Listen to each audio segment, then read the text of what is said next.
Աստված բոլորիս օրհնի քուրաչան եղբայրներչան։ Հայտնության գիրքը ինձ եւ քեզ սովորեցնում հետեւյալը. եթե իմ խոսքս պահեցիր, ես էլ քեզ կպահեմ։ Խոսք պահել ինչ է նշանակում։ Աստվածաշունչ Մատթեոս 5:20 համար ունենալով մտքիդ մեջ ոչ սիրելներ, ապրել այդ խոսքի մեջ։ Քուրաչան եղբայրներչան, ինչ է պետք վերստին ծնվելու համար եւ ով է ցկտում այդ վիճակին։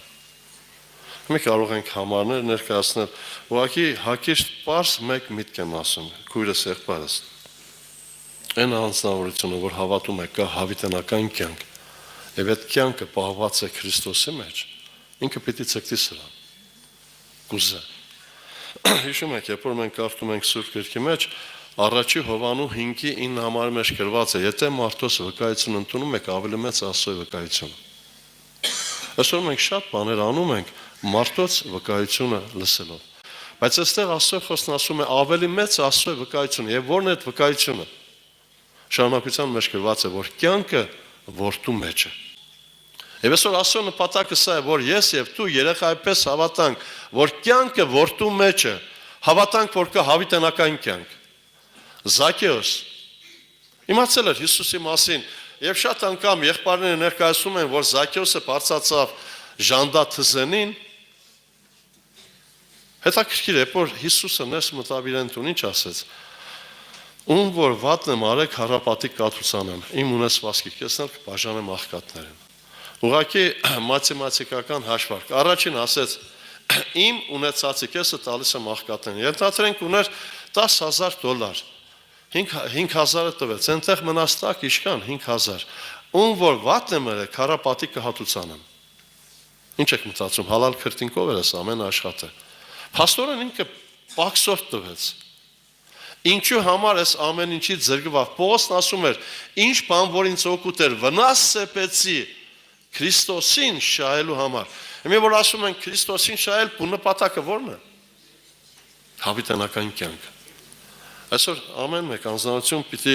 գիտակցի եւ գա այս մտքին, որ կյանքը Քրիստոսի մեջ է։ Ուղղակի ուզում եմ մի հատ դրվագ հիշեցնել Սուրբ Գրքից, երբ որ Հիսուսին խաչում էին։ Հիսուսը խաչի վրա աղոթում էր. հայր ներիր անկիտությամբ կենան։ Որից մեկը հավատաց, որ ինքը Աստծո որդի է։ Բայց երբ որ գրված է երկարաշարժ եղավ,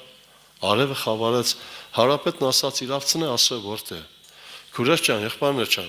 այսօր հակառակորդի ամենամեծ զենքերից մեկը սա է։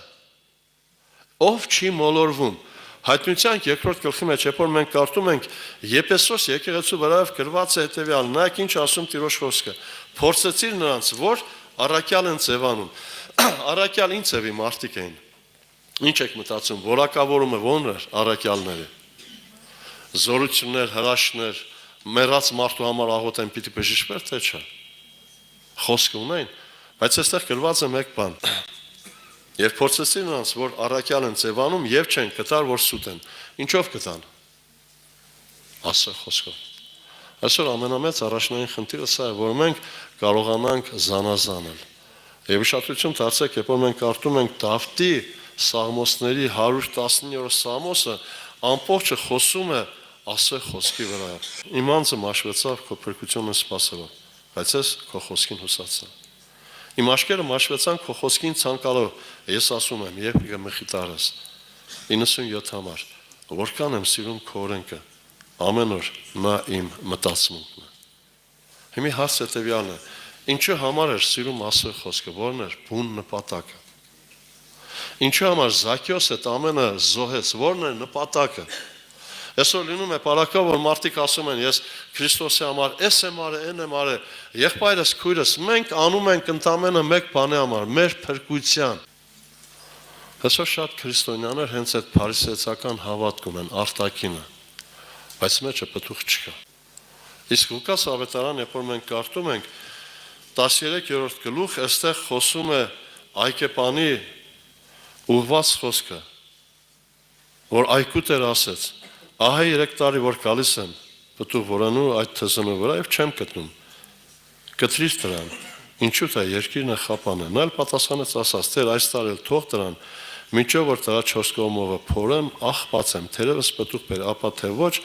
եկող տարի կտրիր տորը։ Հովանու 15-ում գրված է հետևյալ միտքը. ինչ ասում Տեր Հիսուս Քրիստոս ինձ եւ քեզ։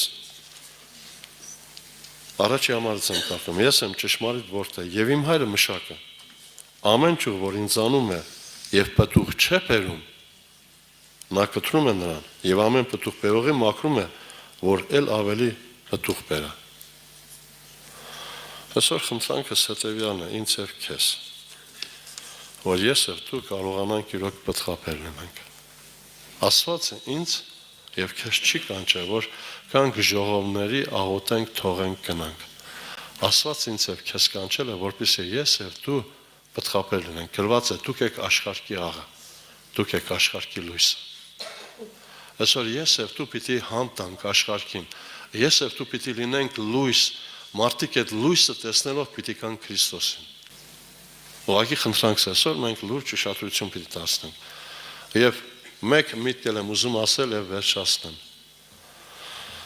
Հովանու ավետարան 15-րդ գլխի մեջ գրված է հետևյալ համարը։ 20 համարի վերջնամասում Տերն ասում է. եթե իմ խոսքը պահեցին, ձերն էլ պիտի պահեմ։ Հետաքրքիր, ինչի խոսքը չեմ պահում, որն է պատճառը։ Քուրս ջան, եղբայրներ ջան, այսօր մեր խոսքը ինչի չի ընդունվում, որովհետև վերստին ծնված չենք։ Այսինքն աստվածային կյանքը մեր մեջ չէ։ Հիսուս շատ պարզ ասում է. եթե իմ խոսքը ընդունեցին, ձերն էլ պիտի ընդունեն։ Գրված է պիտի ընդունեն, կարդամ այդ տողերը։ Եթե իմ խոսքը պահեցին, ձերն էլ կպահեն, բայց ինչի իմ խոսքը չեմ պահում, որտեղ այդ կյանքը չեմ ապրում։ Այո, այսօր ամենացավոտ կողմը հետևյալն է, որ մենք մեկ ուրիշ վիճակով ենք ներկայանում Տիրոջ առաջին։ Մարդկանց ցույց ենք տալիս վերստին ծնված ենք, եկեղեցի ենք հաճախում, փարիսեացական հավատքը կա, արտաքինը, բայց Աստծո խոսքի մեջ գրված է, որ ուղում էր փարիսեցիներին, դուրսը մաքուր եք, բայց ներսը կեղտոտ է։ Վերստին ծնունդի նպատակը մեկն է, ներսը մաքրվելը։ Իսկ սա կարող է միայն մաքրել Աստծո խոսքը։ Խնդրանքս է, կապ Աստծո խոսքի հետ։